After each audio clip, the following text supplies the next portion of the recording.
systematic review yang selanjutnya. Jadi kalau makalah systematic reviewnya itu tahun 2010 misalnya, kemungkinan besar yang direview makalah-makalah 2008 dan sebelumnya. Jadi peneliti yang berikut melanjutkan systematic review karena setelah tahun 2008 pasti banyak makalah-makalah berikut sampai tahun 2014. Nah, masalah penelitiannya bisa diperbarui. Kemudian dari sini kita bisa melengkapi bab 1, bab 2, dan bab 3. Coba kita lihat bagaimana melengkapinya. Slide berikut.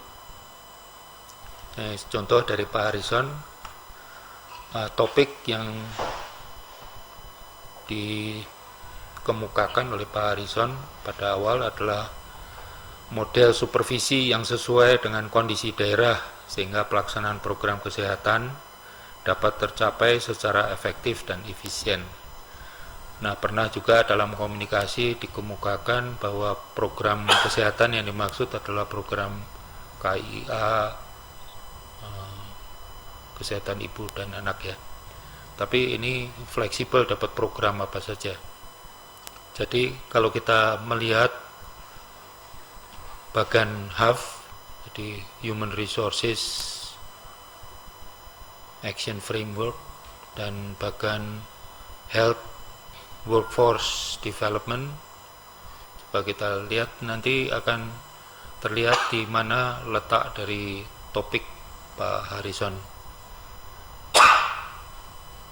Slide berikut. Klik lagi. Nah, itu sebelumnya. Itu effectiveness yang dimaksudkan supaya status KIA di daerah yang bersangkutan meningkat.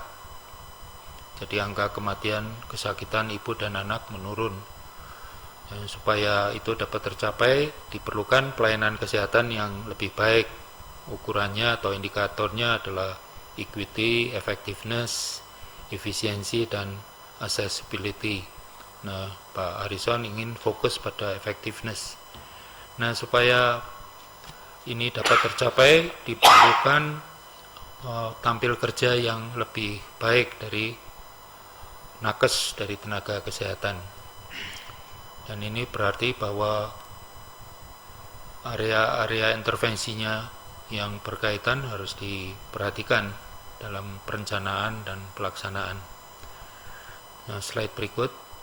Nah, bagi peneliti dengan sendirinya tidak bisa mempertimbangkan keseluruhan dari indikator-indikator dan intervensi-intervensi seperti yang ditampilkan di kerangka konsep yang sebelumnya.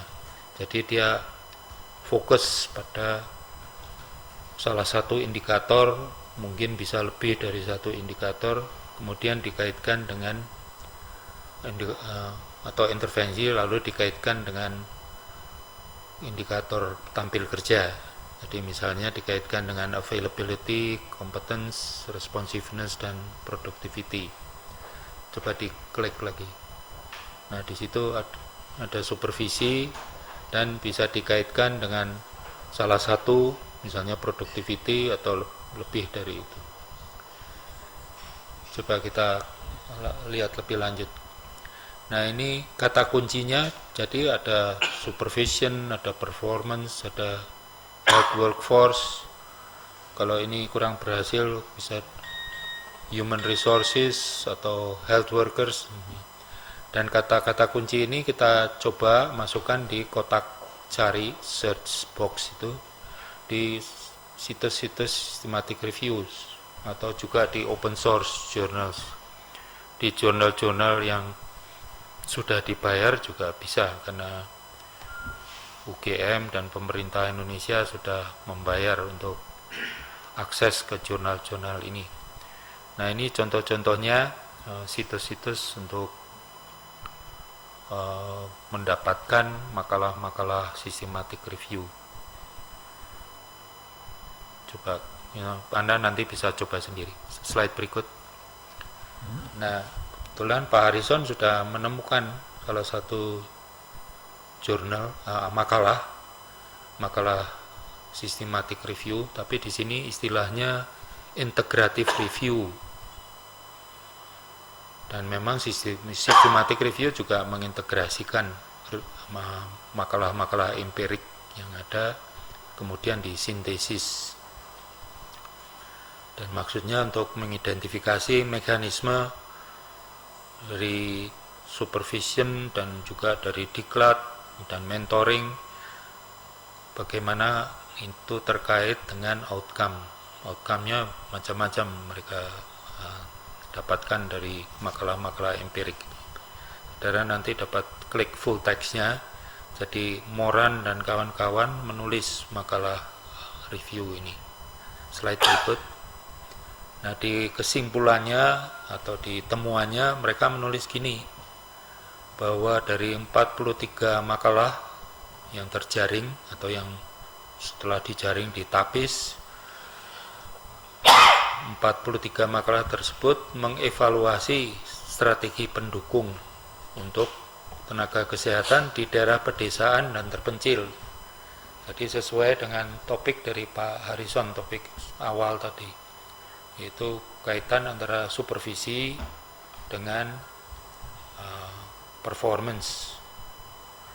Dan supervisi ini kalau di makalah ini dikaitkan dengan mentoring, tapi juga mereka melihat pengaruh dari pendidikan dan pelatihan untuk nakes di daerah pedesaan dan terpencil. Nah, menurut mereka 43 makalah ini menyajikan bukti yang lemah dan rancangannya pre-post, jadi seperti rancangan pra-eksperimental, dan mereka menggunakan kuesioner yang tidak divalidasi. Berarti 43 makalah ini kesimpulannya tidak valid, ya, tidak logis. Nah, ini merupakan masalah penelitian yang dihadapi para peneliti, dan juga merupakan peluang bagi peneliti berikutnya untuk memperbaiki dengan rancangan yang lebih kuat dan juga dengan alat-alat ukur yang valid, yang divalidasi. Slide berikut. Di alinea 2 dari konklusi juga disebutkan dibutuhkan penelitian yang lebih bermutu. Ya, lebih bermutu artinya rancangannya lebih valid dan juga kerangka konsepnya lebih valid, terutama yang menilai hubungan supervisi dan retensi nakes, supaya mereka tidak pergi dari daerah terpencil itu, jadi kerasan atau nyaman untuk tetap tinggal di situ. Jadi ini merupakan masalah penelitian awal, yaitu mempertanyakan daya guna atau efikasi dari intervensi pendukung. Bisa diklat, bisa supervisi mentoring untuk tenaga kesehatan di daerah pedesaan dan terpencil. Slide berikut. Jadi telah pustaka selanjutnya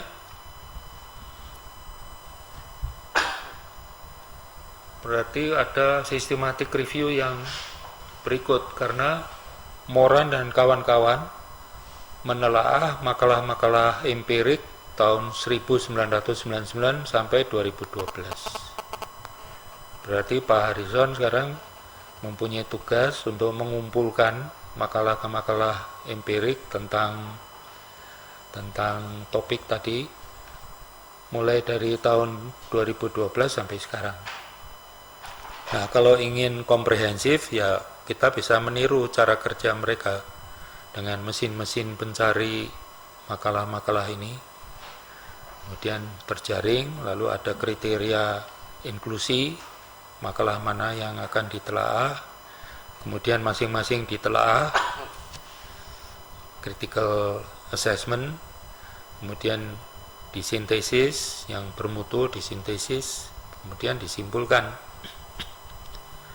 Nah, selain itu, telah pustaka juga berguna untuk seperti yang mereka minta atau usulkan di judul tadi, mengidentifikasi mekanisme hubungan supervisi dan outcome. Jadi tanpa disebutkan di judul pun, ini tanggung jawab dari peneliti untuk mengidentifikasi landasan teorinya dan kerangka konsep. Kemudian supaya alat-alat ukurnya nanti valid, juga melalui telah pustaka, Pak Harrison nanti bisa mengidentifikasi sumber-sumber validitas isi dari variabel-variabel prediktor, kriterion, mediator, dan moderator. Nah, apa maksudnya ini? Nanti kita bahas di slide-slide berikut. Nah, bagaimana kita mengidentifikasi landasan teori? Sebenarnya di manajemen SDM kita atau memusatkan perhatian pada perilaku dari SDM. Jadi yang dicari adalah teori-teori perubahan perilaku. Yang banyak digunakan adalah teori dari iCheck Asian. Sebelumnya, masih slide sebelumnya. Nah, ini bisa diklik website dari Pak iCheck ini. Banyak informasi yang beliau berikan di website ini. Intinya, intervensi kita, apapun intervensinya, apakah itu diklat atau supervisi atau seperti yang kita bahas minggu yang lalu, sistem-sistem pendukung, semuanya sebaiknya diarahkan ke merubah 3 konstruk yang mempunyai hubungan erat dengan niat untuk merubah perilaku, yaitu sikap terhadap perilaku yang bersangkutan, norma subjektif, dan kendali atas perilaku yang dipersepsi. Slide berikut. Jadi secara visual iCheck menggambarkan seperti ini. Ada 3 konstruk: sikap terhadap perilaku, kemudian norma subjektif, artinya tekanan dari pihak-pihak lain, kemudian ada kontrol atas perilaku yang dipersepsi. Nah, kalau sikap dari nakes yang bersangkutan itu positif terhadap perilaku yang diinginkan, dalam hal ini misalnya soal retensi tadi, tetap tinggal di daerah terpencil, atau lebih produktif, atau lebih available dan sebagainya, maka akan lebih besar kemungkinan dia ingin untuk merubah perilaku. Jadi sikapnya yang positif meningkatkan intention atau niat untuk berperilaku seperti itu. Kemudian yang kedua, subjective norms. Kalau lingkungan sekitarnya, sejawat-sejawat, atasan, atau dari organisasi lain memberikan tekanan-tekanan supaya perilaku itu ditunjukkan, maka niat untuk melaksanakan juga lebih besar. Kemudian kalau dipersepsikan ada hal-hal yang menghambat atau memperlancar, ini juga mempengaruhi niat untuk berperilaku. Tapi di bawahnya ada actual behavior control. Jadi seandainya si nakes yang bersangkutan itu merasa pasti bisa melaksanakan, bisa mengendalikan perilaku, jadi tidak hanya niat tapi pengaruhnya untuk langsung berperilaku seperti itu. Slide berikut. Jadi sekarang masalah penelitian selanjutnya sudah lebih lengkap. Jadi dimodifikasi ya. Si peneliti dalam hal ini Pak Harrison bisa menulis demikian di masalah penelitian. Apa isi atau apa bentuk dari supervisi yang dapat merubah perilaku? Perilakunya dijabarkan. Kalau yang dimaksud itu retensi, ya tulis merubah retensi, atau kalau yang dimaksud itu perilaku produktivitas, ya ditulis. Kemudian pada keadaan apa dan pada petugas kesehatan dengan ciri-ciri apa supervisi akan lebih berdaya guna, lebih efikasius untuk merubah perilaku yang bersangkutan. terserah apa yang mau dikaitkan, bisa retensi, bisa availability, bisa responsiveness dan sebagainya. Nah, ini juga menjawab pertanyaan dari Pak Harrison, karena di topiknya disebutkan model supervisi yang cocok untuk daerahnya, jadi tergantung keadaan setempat. Nah, ini nanti yang menentukan apakah hubungan antara supervisi dengan perilakunya itu kuat atau tidak. Dan yang terpenting malah sebenarnya bentuk atau cara melakukan supervisinya itu seperti apa. Jadi supervisi yang seperti apa bisa merubah ketiga konstruk tadi. Ini masalah penelitiannya sekarang. Slide berikut. Jadi kalau dibuat kerangka konsep, prediktornya, ini saya jelaskan sedikit mengenai prediktor ya. Jadi dalam penelitian paling sedikit ada prediktor dan kriterion. Namun istilah-istilah ini digunakan kalau kita mengadakan penelitian korelasi. Lihat panah merah itu, mata anak panahnya itu ada di sebelah kiri dan kanan. Jadi bisa kriterion berkorelasi dengan prediktor, atau sebaliknya kalau kita berangkat dari prediktor kita bisa mengetahui kriterionnya, perubahan pada kriterion. Tapi kalau kita ingin meneliti hubungan sebab akibat, kausasi, panahnya satu arah, dan istilah yang dipakai penyebab dan akibat, atau yang saudara lebih kenal independent dan dependent. Kemudian mediator ini adalah konsep atau konstruk yang menjelaskan mengapa atau bagaimana prediktor berhubungan dengan kriterion. Sedangkan moderator ini adalah konsep atau konstruk yang dapat memperlemah atau memperkuat hubungan antara prediktor dan kriterion.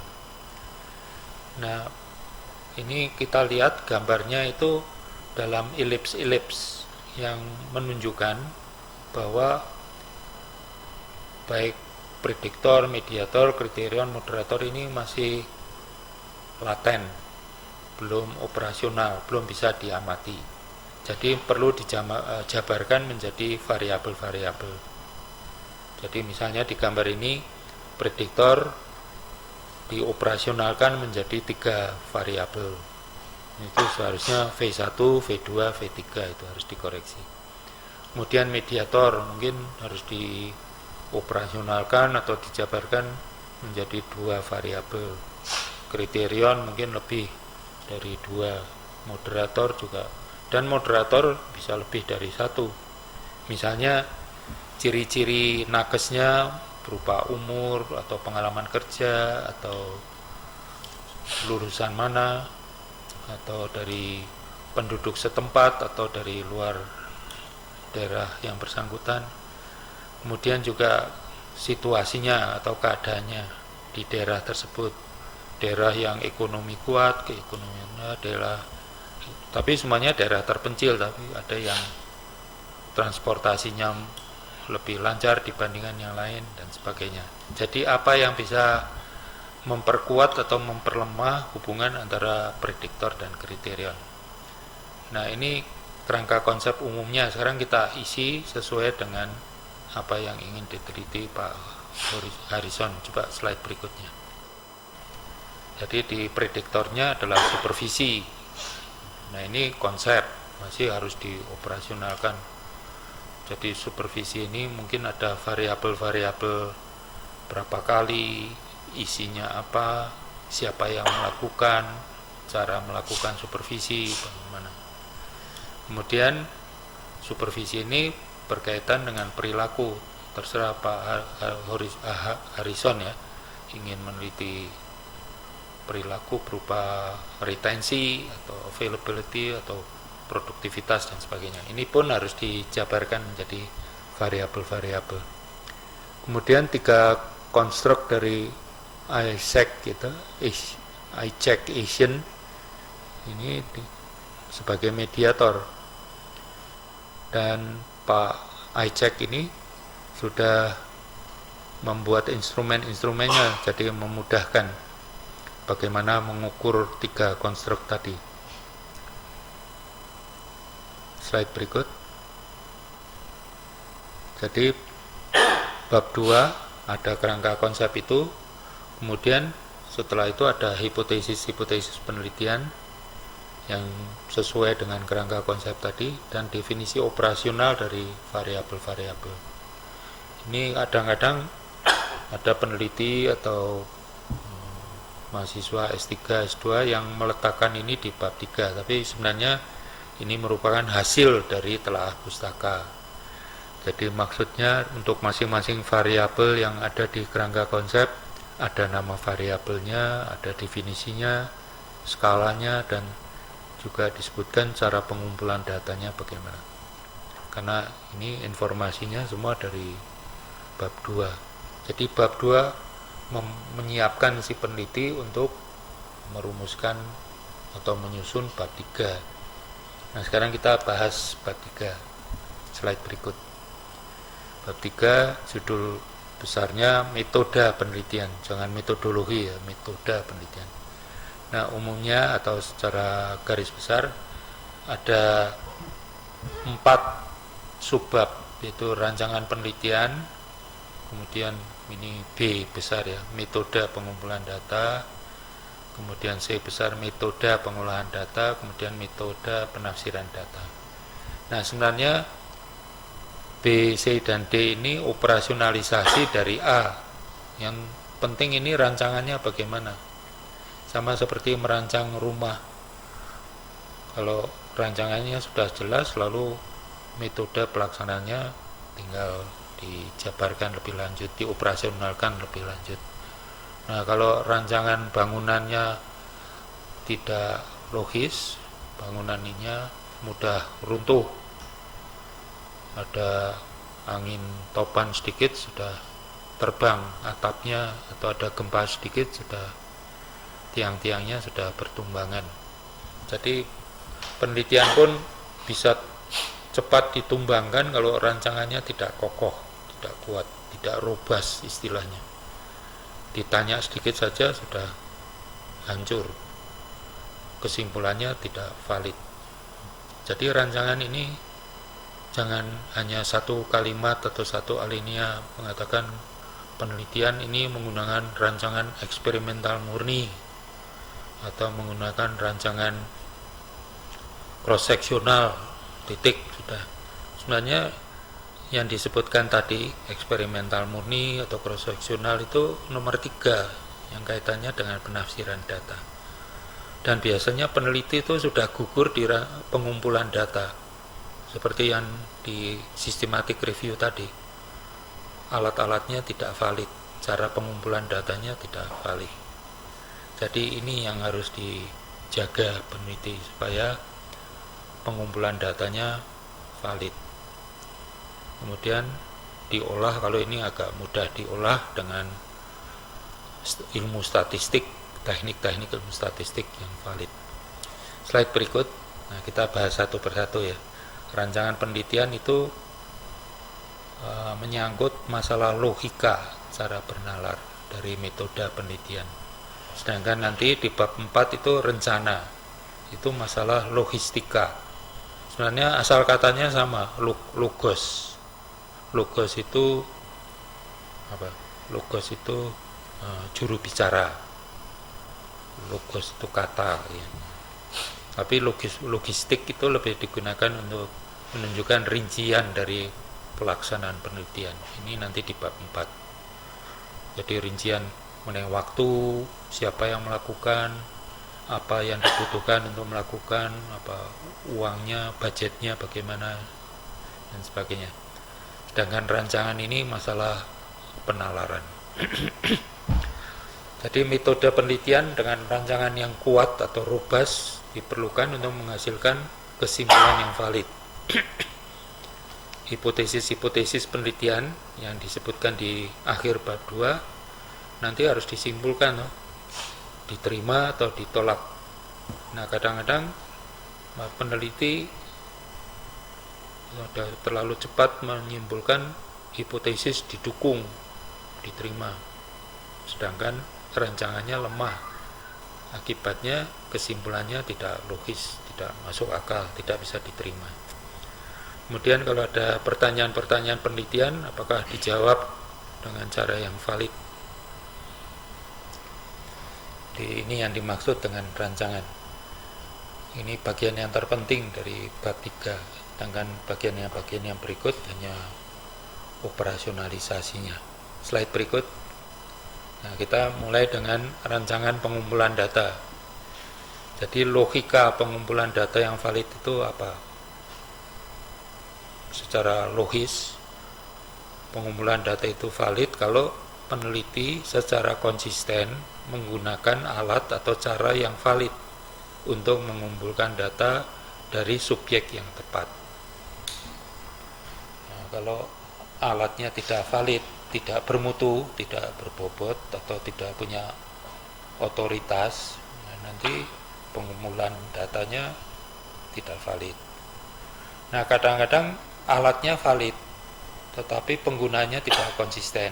Misalnya gini, kita punya checklist untuk wawancara atau pedoman wawancara yang valid. Namun karena ada 3 pewawancara, bisa ketiga orang ini menggunakan alat itu dengan tidak konsisten, tidak baku. Bahkan kalau pewawancaranya 1 saja juga bisa tidak konsisten. Pada awal dari penelitian dia mungkin masih ragu-ragu untuk menggunakan, lama-lama makin lancar, tapi makin lama juga makin bosan, makin jenuh. Jadi penggunaannya itu tidak konstan, tidak reliable. Nah, kalau subjek yang diukur atau yang diamati itu tidak tepat, ya berarti ya juga tidak valid. Orangnya atau bendanya itu tidak mengandung informasi yang dibutuhkan. Slide berikut. Jadi alatnya harus valid, artinya peneliti harus membuktikan dengan data kuantitatif dan kualitatif bahwa alat atau cara yang digunakan ini valid. Jadi ada yang namanya validitas isi sebelum instrumen itu dipakai.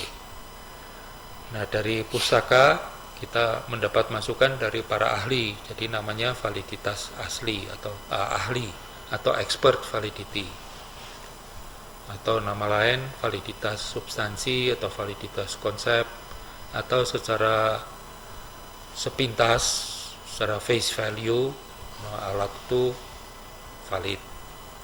Jadi sesuai dengan pendapat para ahli atau peneliti-peneliti sebelumnya. Kemudian juga harus diterjemahkan ke bahasa yang dapat dimengerti responden. Misalnya ada kuesioner dari Pak Ajek tadi bahasa Inggris, lalu ingin digunakan di daerah Kalimantan sana. Bahasa Indonesianya kan tidak sama, atau pemahaman bahasa Indonesianya, penggunanya tidak sama dengan yang di Jogja. Jadi harus diterjemahkan ke bahasa Indonesia yang dapat dimengerti oleh responden yang di sana. Subjeknya mungkin kalau tidak salah Pak Harrison ingin meneliti para dokter di sana. Nah, bisa tidak dipahami. Berarti harus diuji ulang berkali-kali sampai respondennya itu paham. Dengan sendirinya jangan memakai responden yang akan diteliti, tapi responden yang setara di daerah lain. Tapi kalau diuji coba di Jogja ya kurang tepat, kecuali mungkin dokter-dokter yang ada di Kalimantan sana bervariasi seperti yang ada di Jogja, karena di Jogja ini juga ada yang berasal dari Kalimantan, dari Sumatera dan sebagainya. Jadi dilihat mana yang setara. Dan ini membutuhkan uji atau percobaan berkali-kali sampai kita pasti bahwa dipahami. Dan diterjemahkan juga diterjemahkan oleh penerjemah yang profesional. Artinya yang mengerti bahasanya dan juga mengerti kontennya. Kemudian dengan alat ini diadakan penelitian, pengumpulan data. Setelah itu data yang masuk dipakai untuk menguji, namanya validitas konstruk. Nah, ada hipotesis tentang alat ukur itu, tentang cara pengukuran yang bersangkutan. Jadi redaksinya mungkin bunyinya, kuesioner ini dianggap valid kalau misalnya validitas konkurennya atau validitas konvergennya dan sebagainya, atau alfa Kronbachnya sekian dan sebagainya. Jadi ada hipotesis-hipotesis yang menyangkut alat itu. Nanti saudara akan belajar lebih lanjut atau bisa baca lebih lanjut mengenai bagaimana memvalidasi instrumen-instrumen ini. Jadi tidak cukup mengatakan kuesioner ini sudah valid di Amerika sana, atau sudah valid di Pakistan, atau di India, atau di Singapura. Jadi harus divalidasi di sini, di tempat penelitiannya. Slide berikut. Nah, penggunaan yang konsisten. Jadi alat yang sudah valid kita pastikan valid, lalu kita harus pastikan juga penggunaannya secara reliable, secara konsisten, secara baku. Artinya kalau pengumpul datanya lebih dari satu, ya harus diseleksi.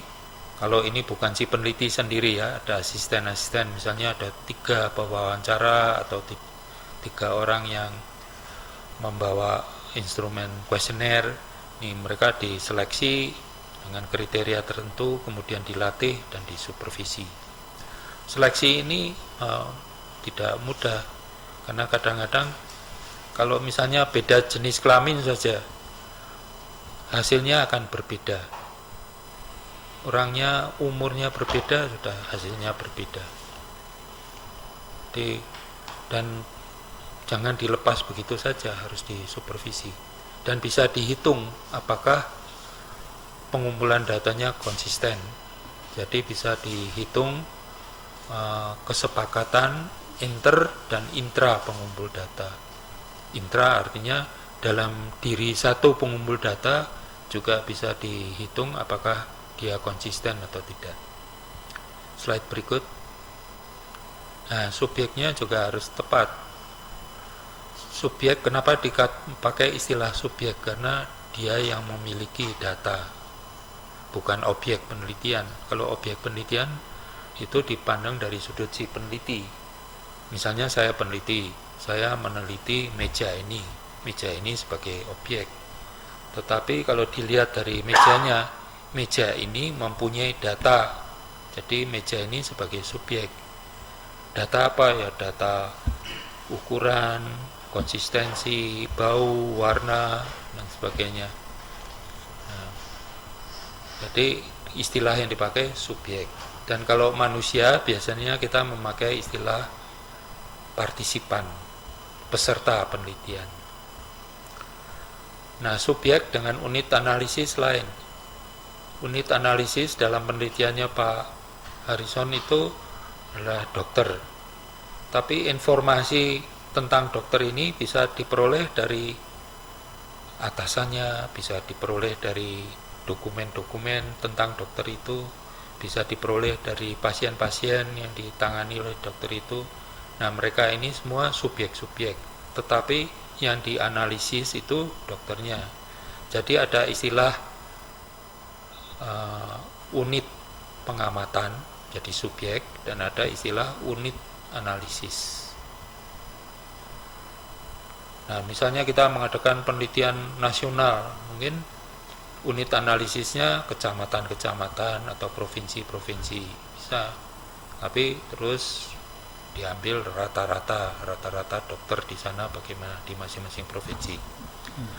Kemudian juga soal kuantitas dari subjek-subjek yang diteliti, kemudian juga dari unit analisis yang diteliti. Jadi kalau diambil dari satu populasi, besar populasinya itu berapa, simbolnya N besar.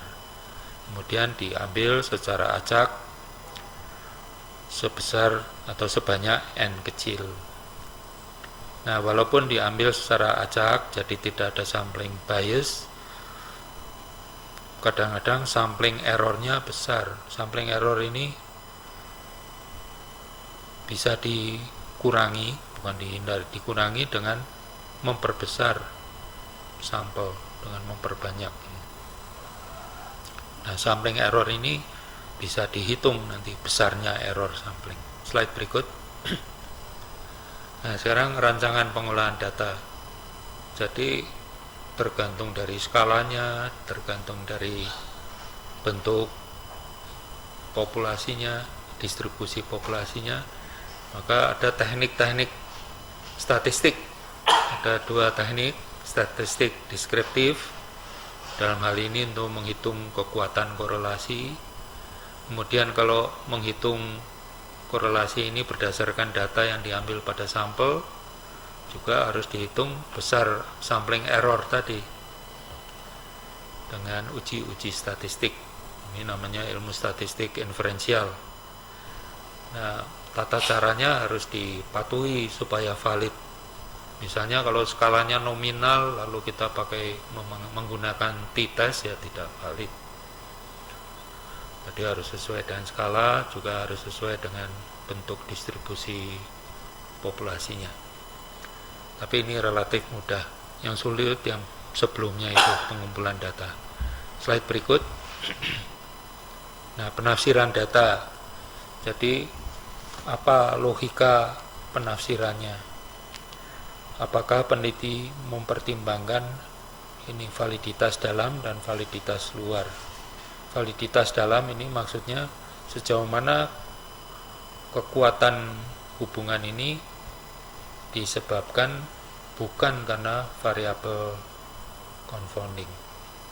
Jadi kalau variabel confounding ini diabaikan, walaupun korelasinya kuat antara prediktor dan kriterion,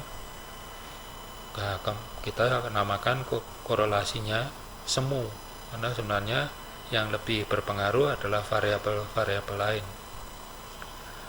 Kemudian sejauh mana hasil penelitian ini berlaku untuk unit analisis di luar populasi penelitian atau subjek-subjek di luar populasi penelitian. Jadi penelitian ini nanti dilaksanakan di Kalimantan, mana Pak Harrison itu Kalimantan mana? Kalimantan Tengah. Ya. Jadi apakah juga berlaku untuk dokter-dokter di DIY atau di Aceh sana atau di Papua? Jadi kalau barat, ya. Jadi harus menafsirkannya itu menyangkut dua hal ini. Slide berikut. Habis ya, sampai di sini. Karena bagian-bagian yang lain dari bab 3 hanya mengoperasionalkan bagaimana melakukan pengumpulan data, bagaimana melakukan analisa data, dan bagaimana melakukan penafsiran data. Sekian Pak Dwi. Ya. Baik, terima kasih Pak Rosi telah menyampaikan paparannya. Saya melihat di sini ada Pak Horizon juga sudah bertanya, mungkin bisa ditampilkan? Ada pertanyaannya?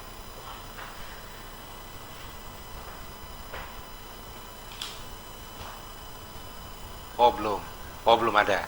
Baik Bapak sekalian, dari peserta webinar silakan untuk bertanya baik melalui chatting ataupun langsung melalui bicara langsung, konsultasi langsung. Silakan Pak Horizon barangkali. Silakan Pak Horizon. Halo. Ya, silakan Pak. Selamat pagi Pak. Selamat pagi. Terima kasih kepada Pak Rosi yang sudah membahas rencana penelitian saya Pak.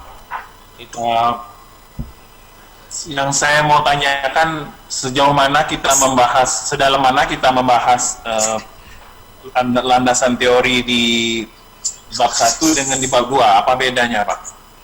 Nah kemudian nanti kalau saya meneliti mengenai memang penurunan angka kematian ibu dan angka kematian bayi, kalau apakah saya hanya meneliti pada misalnya bidan saja, atau memang harus ke tenaga-tenaga yang terkait, misalnya dokter, bidan, petugas gizi, petugas penyuluh kesehatan, gitu. Ya, begitu Pak Horizon, mungkin dijawab dulu oleh Pak Rosi nanti. Ya, silakan Pak Rosi.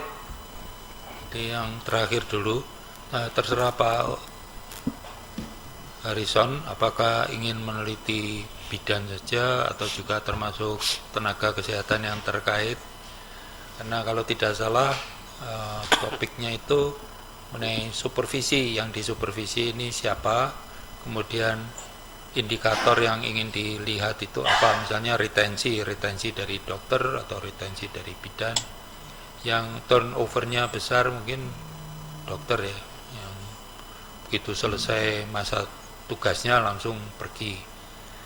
Jadi yang kita ingin lihat apakah supervisi dengan bentuk yang khas tadi yang bisa merubah 3 konstruk dari Asian, I-check Asian ini akan meningkatkan retensi dokter atau retensi nakes yang lain. Nakes-nakes yang lain kemungkinan besar dari daerah asal, jadi tidak begitu mengkhawatirkan. Tapi yang mengkhawatirkan dokter-dokter ini yang dari berbagai daerah. Kemudian dokter-dokter ini juga mempunyai keinginan untuk spesialisasi, jadi keinginan untuk tetap tinggal di daerah itu juga makin kecil. Kemudian pertanyaan yang pertama, di bab 1 itu yang ditulis latar belakang dari keadaan di daerah penelitian. Misalnya kalau fokusnya di program KIA, ya keadaan kesehatan ibu dan anak di Kalimantan mana tadi, Barat tadi, atau di kecamatan khusus atau kabupaten khusus, kemana yang ingin diteliti, apa seluruh provinsi dan sebagainya. Dan ini sebenarnya ada banyak masalah-masalah praktis yang terkait dengan supervisi ataupun tidak. Nah, kalau yang terkait dengan supervisi ini menjadi alasan mengapa Pak Harrison ingin meneliti mengenai supervisi. Tapi masalah yang dihadapi para peneliti mengenai supervisi ini apa? Ini yang kita peroleh dari systematic review tadi. Kalau tidak salah tadi disebutkan kalau buktinya kurang kuat karena instrumen-instrumen yang dipakai tidak valid, kemudian rancangan penelitiannya juga lemah, memakai pre dan post test gitu. Jadi yang diharapkan kita nanti menggunakan rancangan eksperimental murni, jadi memakai penempatan secara acak atau pakai kelompok pembanding. Nah, kalau kita si peneliti ini tidak bisa mengadakan intervensi sendiri dan intervensi telah dilakukan oleh pihak-pihak lain, misalnya penempatan oleh Pemda atau oleh pemerintah pusat, maka kita melakukan penelitian evaluasi dan si peneliti tidak punya kesempatan untuk melakukan kontrol seperti pada eksperimen murni. Jadi tidak bisa menempatkan secara acak, tidak ada kelompok pembanding dan sebagainya. Nah, yang bisa dipakai adalah rancangan kuasi eksperimental. Tapi ini nanti kan ditulis di bab 3 yang Pak Harrison tadi tanyakan di bab 1 dan bab 2, sedalam mana kita harus menulis mengenai landasan teori. Landasan teori itu ditulis di bab 2. Jadi setelah kita membahas tentang systematic review sebelumnya, dari situ kita peroleh masalah penelitiannya, kemudian kita lanjutkan systematic review oleh si peneliti sendiri. Ini cukup sulit, ada 5-6 langkah. Kemudian setelah itu kita ingin tahu mekanismenya bagaimana antara supervisi dengan indikator-indikator keberhasilan supervisi,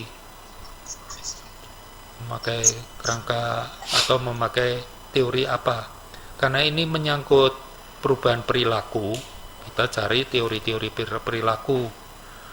Nah, bisa saja kita mereview dulu berbagai teori, lalu memilih salah satu teori yang paling banyak buktinya atau paling banyak dipakai. Tapi bisa saja memilih salah satu. Misalnya dalam hal ini tadi dicontohkan memakai teori dari I-check Asian Ini yang menjelaskan mengapa ada hubungan antara supervisi, mentoring, diklat dan sebagainya dengan perubahan perilaku pada nakes dalam hari ini.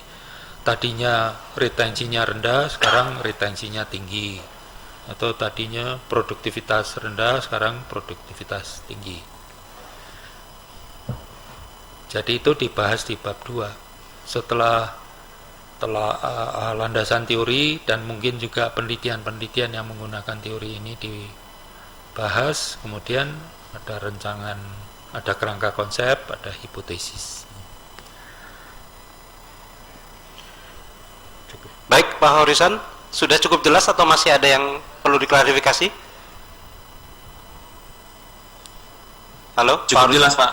Cukup jelas. Cukup jelas, Pak. Ya. Baik, makasih.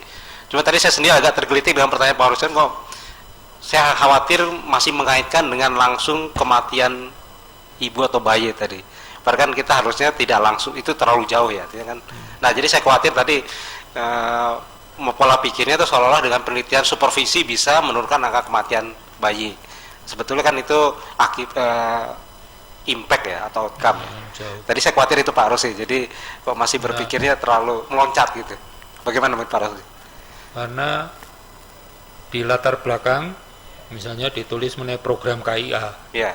kan ditulis dulu status kesehatan ibu dan anak ya. Ya. Mungkin dengan diagram-diagram dan sebagainya terlihat mortalitas, morbiditas ibu dan anak, penyakit-penyakitnya juga. Lalu makin mengerucut Ya. program-programnya, mengerucut nakes-nakes yang terkait. Ya.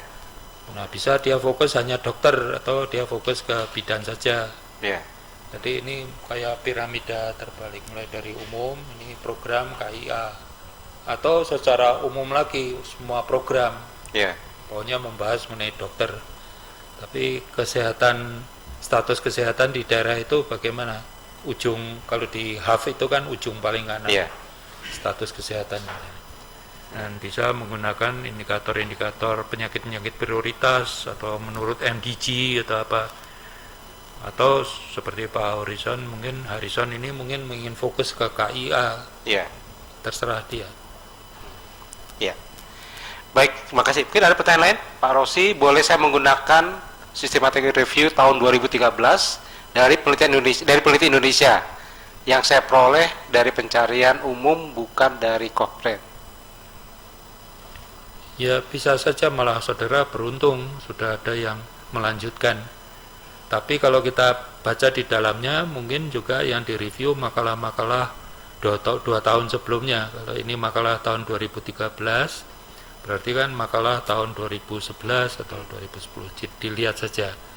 Dan juga perhatikan si penulis ini dari makalah yang saudara temukan menggunakan mekanisme apa untuk menjaring makalah-makalah ini. Ya. Kalau dia terlalu sederhana, ya kita khawatir ini kurang komprehensif, kurang bisa menangkap penelitian-penelitian yang sudah dilakukan sejauh ini. Jadi coba dilihat contoh-contoh systematic review, ada yang menggunakan berbagai mesin pencari itu, search engines itu. Selain Cochrane, menggunakan MES dan sebagainya, terserah, China Hill dan sebagainya, banyak sekali. Tapi tergantung kecanggihan dari pelayanan perpus kita atau juga kecanggihan si peneliti menggunakan internet, dan mungkin juga menyangkut biaya menggunakan mesin-mesin itu. Ya. Ya. Tapi pada umumnya saudara beruntung, mungkin ada lagi yang baru tahun 2014. Ya. Ya, mungkin isu di sini memang adalah kalau dari Cochrane kita udah percaya begitu Pak RLP ya. Artinya kita tidak perlu terlalu banyak mengkritisi. Tapi kalau dari peneliti di Indonesia nih, mungkin ya kita harus meneliti dulu apakah kita sendiri percaya nggak dengan hasil systematic review. Mungkin itu inti pertanyaannya Pak. Jadi ya. Kalau dari evidence, health evidence itu sudah mereview systematic review. Jadi dia menganjurkan misalnya kalau makalahnya si ini kuat, reviewnya bagus gitu. namanya systematic reviewnya kan berarti kan menggunakan sistem untuk menjaring, menapis, menganalisa dan sebagainya. Ya. Nah, yang di bahasa Indonesia ini juga kita harus periksa. Jangan-jangan makalah ini asal ketemu saja lalu tidak dianalisa satu persatu di critical appraisal, atau menggunakan kriteria apa untuk critical appraisal. Nah, dalam hal ini Pak Harrison yang harus menilai ini kuat enggak systematic reviewnya atau lemah. Iya. Baik, masih ada pertanyaan? Tadi dari Pak Bisri, Pak, yang terakhir tadi. Pak Firman ya, Chef. Ada pertanyaan, silakan.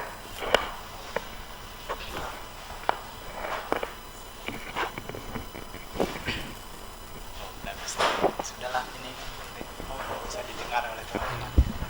Pakai ini saja. Oh, ini aja yang dekat, Pak. Ini, Pak. Ya, silakan Pak Firman. Ya, terima kasih. Assalamualaikum Pak Rosi.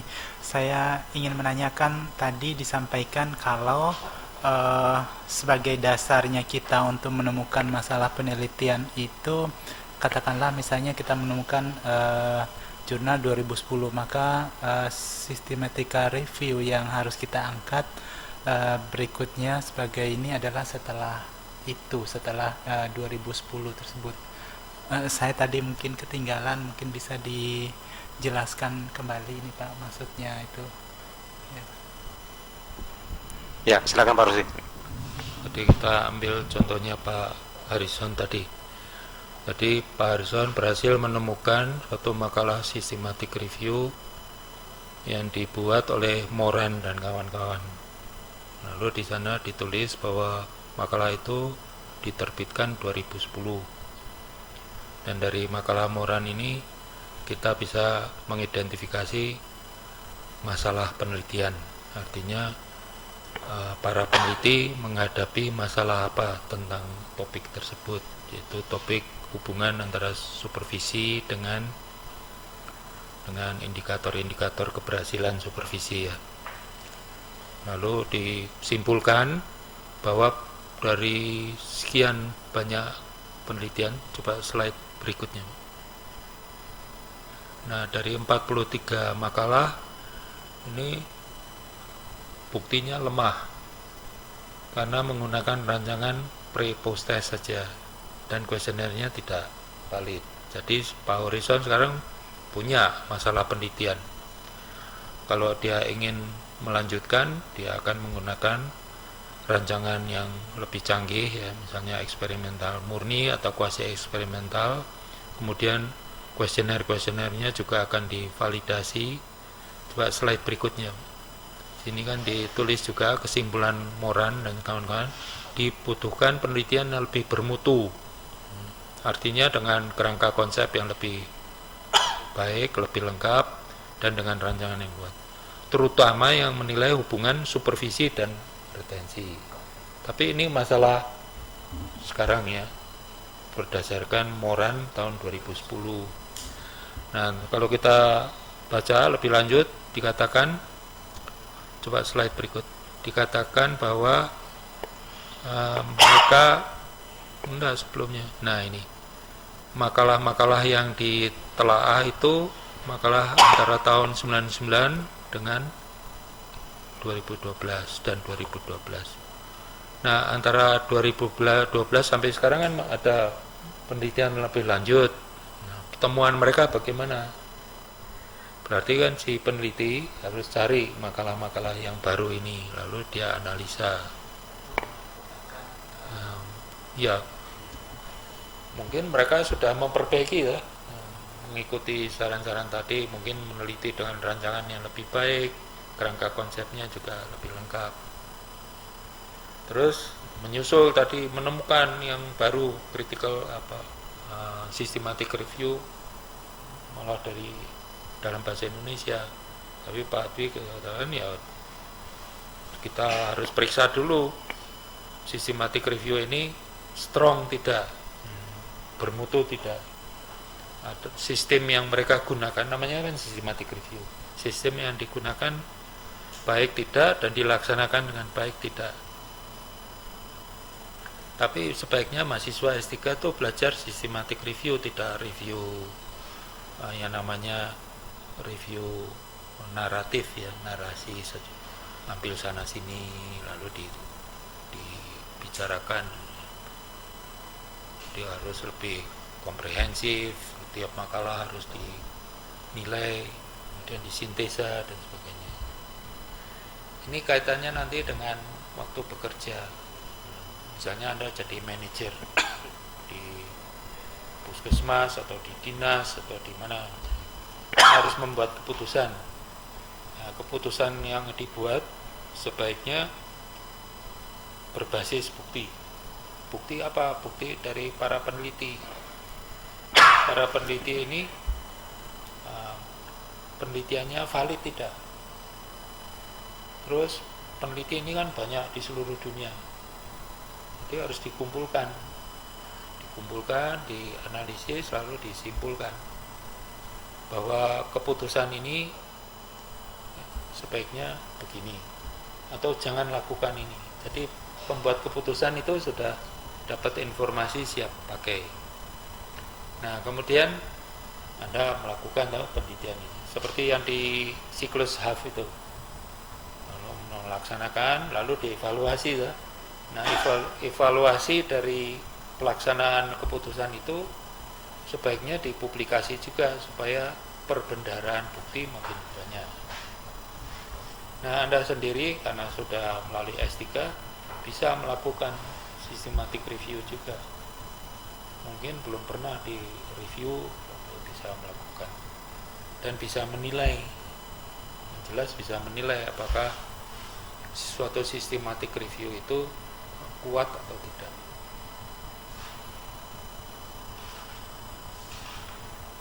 Ini menjawab pertanyaan saudara. Baik, cukup jelas Pak Firna? Iya. Pak, ada lagi? Oh, silakan. Pakai mic. Ya Pak, saya yang lain ini Pak. Tadi dikatakan kita mungkin akan menemukan sampling error. Salah satu cara untuk mereduksi sampling error adalah dengan memperbesar sampel. Ini kapan ini Pak kita melakukan itu, memperbesar sampel itu? Atau mungkin syarat apa ini, setelah kita menemukan sampling error yang seperti apa ini untuk supaya kita naikkan jumlah sampel ini? Ya, menaikkan besar sampel ya, jumlah unit analisis dalam tiap sampel. Jadi sebelum penelitian dengan sendirinya, kalau setelah penelitian sudah terlanjur penelitian selesai, lalu harus diulang lagi dengan sampel yang lebih besar. Jadi ada rumus-rumus untuk menetapkan besar sampel yang optimal gitu. Tapi secara umum kalau sampelnya cukup besar atau unit analisisnya cukup banyak, errornya makin kecil karena rumusnya itu memang ada n-nya di bawahnya. Jadi, nah yang penting untuk diingat, dan ini kontroversi juga, ada pembimbing yang mengatakan selalu harus ada hipotesis statistik, ada kemaknaan statistik. Yang pasti harus ada tuh hipotesis penelitian ya, yang menyatakan ada hubungan yang kuat antara ini dan ini. Tapi kalau hipotesis itu diuji pada suatu sampel, ada hipotesis statistik yang mengatakan apa yang ditemukan pada sampel juga berlaku untuk populasi. Tapi kalau errornya besar, sampling errornya besar, apa yang ditemukan di sampel tidak berlaku pada populasi. Makanya ada hipotesis nihil yang mengatakan tidak berlaku, ada hipotesis alternatif. Tapi itu dua-duanya hipotesis statistik yang diperlukan kalau ada sampling. Kalau tidak ada sampling, jadi seluruh populasi dipakai, ya tidak perlu pakai hipotesis statistik. Tinggal langsung menguji hipotesis penelitian. Hipotesis penelitian kan di bab 2 toh. Nah, tapi kalau hipotesis statistik di bab 3 pada waktu membahas rancangan pengolahan data. Dan waktu di bagian yang ketiga, metode pengolahan data. Ini yang kita Tolong pakai. yang kita tentukan ini, itu yang disebut dengan, ada yang bilang misalnya 5% atau 25% pada saat menentukan alfa atau tingkat kesalahan itu, Pak ya. Jadi ada yang pakai persen, ada yang pakai rumus dan sebagainya. Tapi sama maksudnya, prinsipnya, makin besar sampel ya makin kecil sampling error. Tapi yang ingin saya tekankan, hipotesis statistik berbeda dengan hipotesis penelitian. Hipotesis penelitian pada akhir dari bab 2. Hipotesis statistik pada bab 3 kalau ada sampling. Kalau tidak ada sampling, tidak perlu kita mengatakan ini bermakna secara statistik. Malah yang penting bermakna secara ini praktis, itu korelasi sebesar berapa yang kita anggap berarti, yang kita anggap sebagai korelasi yang kuat. Ya. Ada yang pakai Cohen D atau pakai R atau apa gitu. Jadi itu nanti yang dipelajari. Karena bisa saja korelasinya lemah tetapi bermakna secara statistik. Hanya mengatakan bahwa korelasi yang lemah pada sampel juga berlaku pada populasi. Kita berminat pada korelasi yang kuat, karena yang kita hipotesiskan supervisi bentuk ini berhubungan erat dengan retensi.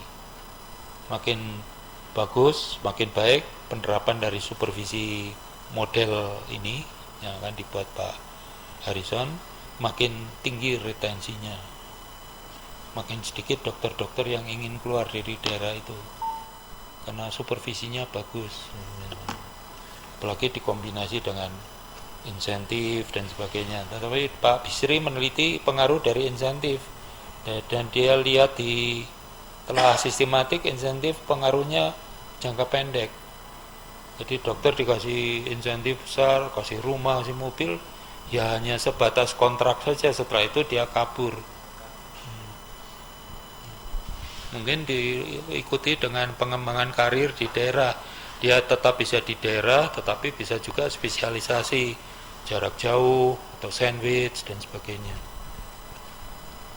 Nah, lihat di systematic review intervensi-intervensi apa yang pernah dilakukan oleh orang-orang lain. Baik, cukup. Ini ada pertanyaan menarik ini. Ini bisa nggak diundur intinya, Pak? Karena mau nyusun proposal 1 bulan nggak, yang bagus tentunya tidak bisa. Apakah bisa diundur? Ini mungkin kebijakan S3 atau bagaimana? Saya nggak tahu nih. Mungkin Pak Rosi ada informasi? Kalau saya secara pribadi sebenarnya agak sanksi 1 bulan bisa selesai. Tapi persyaratan administrasi ini yang Kan ini menyangkut membuat proposal, lalu terserah yang bersangkutan kapan mau mendaftar, bisa tahun ini, bisa tahun depan. Iya. Sebenarnya kalau tahun depan Iya. nggak apa-apa, kan menghemat biaya, nggak usah mendaftar dulu, nggak usah bayar tuition fee. Dia kerja di rumah sendiri, komunikasi dengan pembimbing juga bisa, kan ngirit. Iya. Terus selesai, proposal sudah makin sempurna, baru daftar langsung ujian. Ya. Ya. Nggak Mungkin usah 1 tahun bisa wisuda. Ya, begitu Pak Horizon. Tapi mungkin ya secara praktis barangkali beasiswanya sudah turun, Pak, ini masalahnya. Barangkali tahun ini sudah turun beasiswanya sehingga Oh begitu, oh ya. Jadi begitu Pak Horizon. Jadi kalau memang 1 bulan Pak Horizon tidak sanggup, ya mungkin kerjakan dulu, nanti pada tahun depan atau periode berikutnya baru mendaftar. Mungkin begitu. Ya. Nggak tahu. Ya. Tapi Baik, yang, ini yang jelas kan kita bisa komunikasi terus gratis. ya. Ya, silakan Pak Horizon bisa terus konsultasi sehingga makin sempurna. Ya, tadi kesimpulan kalau memang tidak siap untuk 1 bulan, ya nanti mungkin periode berikutnya. Karena tidak harus pada periode yang terdekat untuk mendaftar program doktoral ini. Baik, ini dari Pak Muhammad Bisri.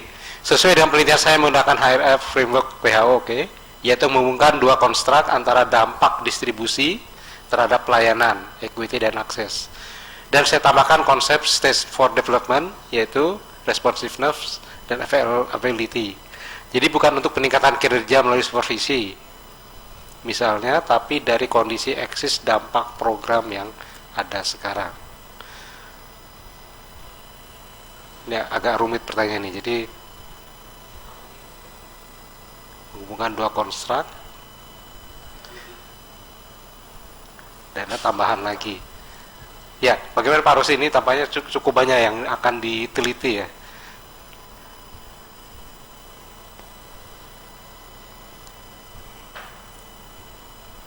Coba dihilangkan, nanti nggak kebaca nanti. Apa dihilangkan dulu? Nah, ini yang perlu diperhatikan, ada istilah distribusi nakes. Berarti unit analisisnya kan bukan perorangan. Iya. Bisa nasional. Distribusi nakes di Indonesia dibandingkan distribusi nakes di Thailand, di Malaysia dan sebagainya. Atau provinsi unit analisisnya. Di Indonesia ada berapa provinsi? 20 sekian apa? Sudah 30 berapa? Masing-masing distribusi nakesnya bagaimana? Makin seimbang distribusinya, makin tinggi equity, akses dan sebagainya. Nah, ini bisa dilakukan menggunakan data sekunder malah. Karena data tentang distribusi nakes ada secara nasional. Nah, tergantung definisi equity, accessibility dan sebagainya. Apa sudah ada atau masih perlu dihitung, diadakan. Jadi mohon dipikirkan, ini ingin unit analisisnya wilayah kerja atau perorangan individu nakes.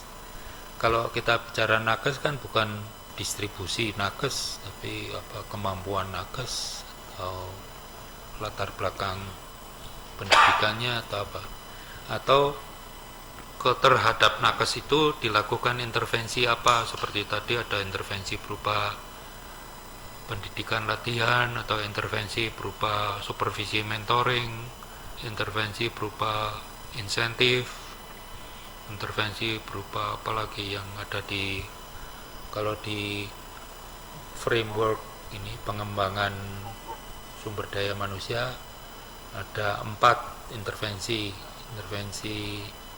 Coba diperlihatkan itu,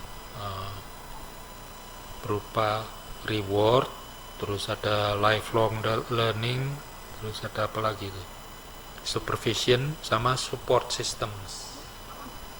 Itu sebagai intervensi, bisa pada perorangan, kelompok orang, misalnya puskesmas atau rumah sakit. Kemudian dilihat hubungannya dengan indikator performance, accessibility, productivity, responsiveness, dan apa tadi, competence dan sebagainya. Atau Anda ingin meneliti lingkaran-lingkaran entry sama exit. Kalau entry ada pendidikan sebelum masuk pasaran kerja. Kalau dokter ya selama di fakultas kedokteran atau selama pendidikan spesialis. Kalau perawat selama di akademi keperawatan dan seterusnya. Lalu ada perencanaan distribusi nakes, kemudian ada rekrutmen dari nakes. Kalau exit ada masalah pensiun, ada masalah pindah kerja, migrasi, ada masalah kesehatan, keamanan dan sebagainya. Jadi apa yang kita ingin teliti. Lalu ini baru awal, lalu kita cari sesuai dengan email yang saya kirim tadi pagi, Pak Bisri dianjurkan untuk cari makalah systematic review. Itu yang belum dilakukan. Jadi mungkin bisa komunikasi dengan Pak Harrison, karena begitu itu sudah ketemu lalu gampang. Kita tekun sedikit mencari makalah systematic review, tapi begitu ketemu tahu masalah penelitiannya apa, tinggal melanjutkan. kalau di suatu topik sudah tidak ada masalah penelitian, itu namanya sudah habis, namanya apa, teori-teori yang degeneratif. Yang dicari itu teori-teori yang prospektif, masih banyak refutasi, masih banyak pengguguran, ditolak seperti yang disimpulkan di systematic review. Ini lemah, masih harus dibuktikan. Jadi bukan yang sudah established, sudah tidak perlu diteliti lebih lanjut. Ya. Baik Pak Bisi, tadi sudah disampaikan baik melalui email dari pagi dan juga penjelasan tambahan. Mungkin masih ada pertanyaan? Pak Bisri, sudah cukup jelas apa yang disampaikan oleh Pak Rosi? Insentif. Coba di... Oh, ini banyak nih. Oh, masih ada sambungan. Itu ada BPJS segala kok. Apa tadi? Iya.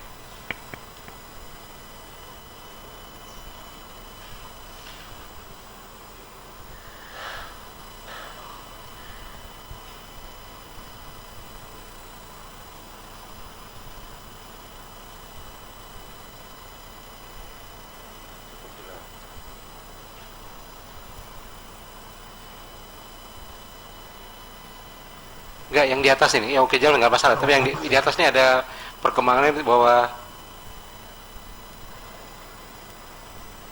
oh ya, kalau yang akan diteliti adalah mengevaluasi penerapan kebijakan BPJS Kesehatan. Mohon saran landasan teori dan rancangan yang paling tepat. Secara pribadi saya merasa bahwa BPJS Kesehatan belum siap diterapkan saat ini. Seperti kebijakan yang dipaksakan, karena ada beberapa rumah sakit yang menolak pasien BPJS. Ini mungkin cluster finance ya. Ya, ya. Baik, ini Pak Supriyadi ini ya bisa saja meneliti ini penuntut harus sih, tapi ini bukan klaster dari SDM. Tapi kalau misalnya ya kita, kalau Pak Supriyadi ini silakan, tapi nanti klasternya agak berbeda nih, klaster finance ya. Ya mungkin itu komentarnya Pak. Tapi silakan saja kalau memang akan diteliti, silakan. Tapi mungkin klasternya dan kami di sini ya tidak berani menyampaikan tentang landasan teori apa yang paling tepat karena itu masuk klaster lain. Nanti begitu Pak Supriyadi. Tapi silakan kalau memang akan diteliti silakan, masih terbuka kemungkinan untuk itu. Cuma beda klaster masalah ini. Artinya di klaster itu ada pembimbing yang lebih tahu mengenai landasan teori yang menyangkut finance. Kalau saya buta tuh mengenai finance, kadang jarang pegang uang juga. Ya begitu Pak Supriyadi. Silakan kalau dengan suara juga dimungkinkan ya, bisa. Ya silakan kalau akan bicara langsung silakan. Pak Supriyadi, Ya, Supriyadi. Oke, terima kasih. Oh iya, iya. Baik, masih ada Pak Horizon, Pak Bisri dan Pak Supriyadi, barangkali masih ada yang ingin didiskusikan? Tidak ada pertanyaan. Pak Firman, masih ada pertanyaan? Wah. Baik, kalau enggak nanti saya Caranya mirip. Iya. Ya mungkin ini untuk memancing diskusi Pak Rosi ya. Jadi terkait tadi seringkali ada satu nomenklatur lagi ini kerangka teori Pak Rosi. Jadi selain ada landasan teori, ada kerangka konsep, kadang-kadang meminta juga kerangka teori. Jadi saya masih bingung secara pribadi Pak. Jadi bagaimana apa sih maksudnya gitu, karena kalau nggak salah di buku pedoman juga ada kerangka teori. Jadi bagaimana apakah beda dengan landasan teori? Terima kasih Pak. Bisa begini, kalau landasan teori di pendidikan misalnya ada beberapa mazhab, 4 itu, kognitivisme, behaviorisme, terus konstruktivisme dan sebagainya. Itu awalnya dari Pavlov misalnya, dari siapa lagi, pokoknya ahli-ahli ini. Lalu turunannya teori-teori. Ya. Jadi landasannya dari sini. Ya. Tapi juga bisa dijelaskan gini, Pak Dwi. Ada definisi teori itu merupakan himpunan dari proposisi. Ya. Proposisi ya kerangka konsep tadi. Ya. Proposisi menunjukkan hubungan antar konstruk-konstruk. Jadi teori, misalnya teori tentang penyebaran malaria. Ya. Kan ada proposisi-proposisi yang menunjukkan ini hubungan antara penyebaran itu dengan iklim, cuaca, dengan biologi, bionomi nyamuk, Ya. dengan itu banyak. Tapi peneliti kan hanya ambil satu proposisi. Ya. Jadi kerangka lengkapnya teorinya itu ditunjukkan, Ya. tetapi peneliti membatasi diri. Kadang-kadang secara visual kelihatan lengkap semua, lalu ada kotak garis putus-putus, ini yang diteliti hanya ini Oh. proposisi. Ya, ya, makasih sudah cukup jelas. Kemudian ini memancing juga diskusi mungkin saya di samping. Ini terkait apa yang disampaikan Pak Rosi. Saya melihat tadi untuk yang lebih banyak pada yang kuantitatif Pak ya. Jadi mungkin barangkali ada juga mahasiswa nanti yang ingin kualitatif. Jadi apakah nanti ada sesi khusus atau bagaimana Pak nanti yang untuk studi kasus barangkali seperti itu. Jadi sebenarnya sama saja. Bedanya kalau menurut saya, kalau kualitatif ini informasinya tidak di kotak-kotakan, jadi tidak berskala. Ya. Begitu ada skalanya kita namakan itu kan data. Jadi ada data nominal, data Ya. interval dan seterusnya. Jadi begitu misalnya saya mengamati, Ya. lalu saya masukkan ke dalam salah satu kotak, itu Ya. sudah jadi kuantitatif. Ya. Tapi orang lain mungkin mengatakan kalau nominal itu kualitatif. Misalnya partai apa, Ya. kan pengelompokan itu kualitatif katanya. Tapi begitu kita merekord, mencatat itu sebagai data informasi yang berskala, itu sudah kuantitatif karena bisa dihitung. Ya. Tanda matematika sudah berlaku. Kalau nominal, tanda matematika sama dengan, tidak sama dengan, toh. Dia sama dengan PDIP, tidak sama dengan Gerindra misalnya. Ya. Kalau skala yang lebih lanjut, skala ordinal, tanda matematika sama dengan, tidak sama dengan, lebih besar, lebih kecil kan berlaku dan seterusnya. Jadi bisa dihitung gitu. Ya. Tapi kalau kualitatif, ini apa yang ditangkap oleh si peneliti, Ya. dia tulis saja. Ya. Dan memang subjektif ya, sesuai dengan penangkapan dia. Dan ini dipengaruhi oleh pendidikan dia sebelumnya, pengalaman dia sebelumnya, ketajaman pengamatannya dan sebagainya. Tapi dia tulis, dia tidak berusaha mengelompok-kelompokkan. Lebih banyak narasi. Ya. Nah, misalnya hipotesisnya ada hubungan antara supervisi tadi dengan retensi. Dia cerita saja. Ya. Kasus di Riau, kasus di Pekanbaru dan sebagainya, cerita. Supervisi di sana begini ceritanya. Lalu si pembaca menyimpulkan, wah, supervisinya bentuknya seperti itu. Sesuai dengan si I-check tadi tidak akan memacu 3 konstruk itu atau tidak. Terus dia baca lebih lanjut, apa retensinya lebih tinggi misalnya, atau dokter-dokternya lebih puas, kepuasan kerjanya lebih tinggi dan sebagainya. Jadi semua secara naratif, tapi ada hipotesis juga, karena ada yang mengatakan kalau penelitian kualitatif tanpa hipotesis saya kira juga salah. Walaupun studi kasus, Kalau eksploratif Pak? eksplorasi ya seperti di latar belakang kan dia Oh. kumpulkan, lalu dari situ dia bisa melihat ada masalah-masalah praktis atau tidak, lalu ada justifikasi untuk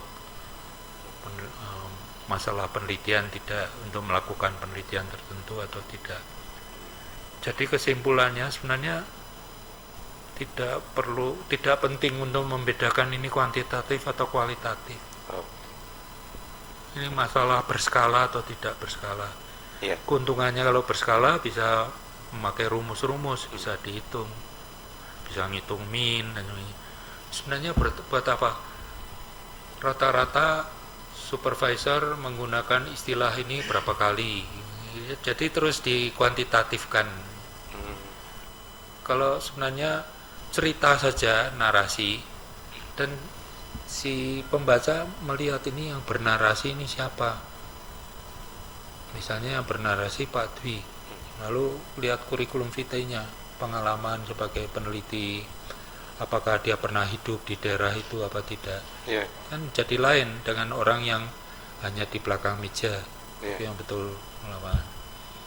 Sama seperti kita baca buku, ini wah, orang ini betul-betul mengerti daerah itu, sama orang yang hanya fiktif. Iya. Ya, baik. Nah, mungkin lebih baik mix method, Hmm. kuantitatif ditambah dengan kualitatif, karena kuantitatif kadang-kadang terlalu steril ya. Hubungannya kuat, lalu apa gitu. Iya. Lalu ada kualitatifnya, kembang-kembangnya itu loh. Nah, ceritanya. Yang menarik malah ini hubungannya lemah. Tapi kalau secara individu dia sebenarnya produktivitasnya tinggi. Tapi sebenarnya supervisi ke dia lemah. Kok Iya. bisa produktivitas tinggi? Itu yang dijadikan bahan untuk kualitatif, diperdalam itu. Iya. Pengamatan, wawancara. Kualitatif kan 3, pengamatan langsung, wawancara, sama dokumen-dokumen. Ya. Baik, sambil mancing, ada sudah muncul pertanyaan lain? Coba. Belum ada. Ya. Kak, kalau gitu saya tanggal tadi, Pak. Tadi tentang tadi. Tadi disampaikan Pak Rosi yang ada ya landasan teori. Jadi kalau seperti itu memang letaknya di mediator, Pak ya. Untuk teori itu. Menjelaskan teori kan berusaha menjelaskan toh. Jadi di situ memang ya. Ya. Ya. Oke. Tapi juga ini teori kadang-kadang menjelaskan juga gini, ini hanya berlaku kalau pada keadaan ini. Ya moderator juga. Oh, bisa moderator juga. Oh iya. Ya, baik. Dan masing-masing mediator itu juga punya moderator. Masing-masing mediator punya Mediator punya moderator. Iya. Moderator juga punya mediator. Wah, Di nanti gambarnya itu Iya. misalnya moderator ke kriteria. Hmm. Tapi kan kadang-kadang minta penjelasan. Iya. Mengapa umur kok ikut berpengaruh? Nah, Jadi iya. ada mediatornya. Tapi mediator ini kan menjelaskan hubungan antara ini. Tapi ini juga ada moderasinya. Iya. Jadi kapan dia berlaku? Ya, betul. Tapi kalau seperti itu berarti ya kita harus batasi juga, kalau enggak nanti penelitiannya terlalu luas barangkali gitu, Pak. Iya. Iya. Baik, ada pertanyaan Pak Bisri ya? Muhammad Bisri, silakan. Oh, yang tadi. Oh ya, enggak ada lagi. Pak Horisan ada lagi?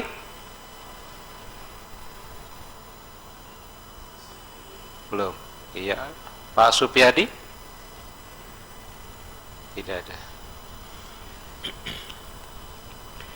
Baik, mungkin saya mancing lagi tadi Pak untuk diskusi kawan-kawan ini. Tadi kita bisa banyak bicara tentang validitas Pak. Untuk reliabilitasnya memang tadi saya kurang menangkap Pak. Jadi mohon nanti coba tadi yang tadi kita banyak validitas, konstruk, isi segala macam. Mungkin saya tidak mengikuti mungkin tadi. Silakan Mas. Terus yang belakang, bawah.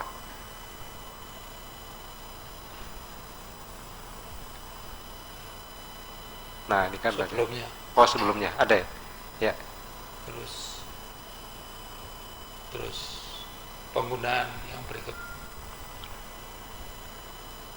Yang bawah. Bawah. Terus penggunaan, nah ini penggunaan yang konsisten. Oh, di sini maksudnya ya. Yang ingin ditanyakan Iya. Jadi yang ingin ditanyakan adalah ya bagaimana kita meyakinkan pembaca gitu bahwa reliabilitas kita bisa percaya reliable gitu Pak. Jadi kalau seperti ini kan oke, tapi kan nanti bagaimana? Jadi secara Jadi hitam di yang atas pertama putihnya. kan dideskripsikan ya, Ya. di bagian B dari bab 3 metode pengumpulan data. Ya.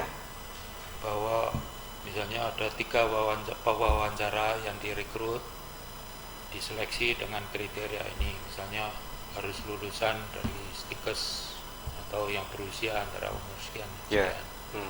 Terus dilatih dengan latihan selama berapa hari, dengan simulasi dan sebagainya lah. Lalu selama pelaksanaan wawancara disupervisi.